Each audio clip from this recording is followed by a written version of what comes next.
Number 11, Alana Quinones. Quinones. I'm sorry, Alana. I should know how to pronounce that name. I know Quinones. I am curious about the theory that Moses wrote in Egyptian hieroglyphics, not Hebrew, arguing for an oral tradition, not a written text. I've never heard this before. I'm baffled. Thanks. I've never heard it before either, Alana, so I'm a little baffled myself.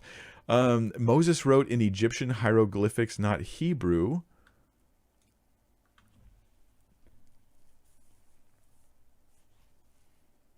Yeah, I mean, here's what we need when we hear this kind of thing. Here's what I recommend. You guys will always, you're never going to stop hearing random weird theories, especially on the internet, about Jesus, God, Christianity, the Bible. And what we often hear is we'll hear a theory and they throw out a couple little random details. Well, you know, there are Egyptian loanwords in the Old Testament. Okay, well that's true, right? Moses wrote, you know, in Egypt they would have written in Egyptian, right? And he was trained in Egypt, and they'll say, if I'm literally just making this up on the spot, and if you find that convincing, you're a gullible person. What we need to do is we need to push for more details and push for a stronger case and a more thorough case. Ask a person who makes a statement like this. Here's a question you can ask them.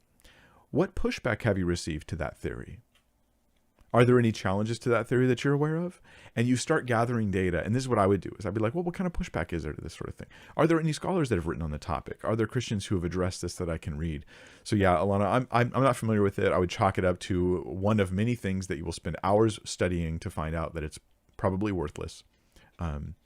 So I would put it on the person who told you to try to defend it a little better before you go on a studying spree. Yeah. Yeah.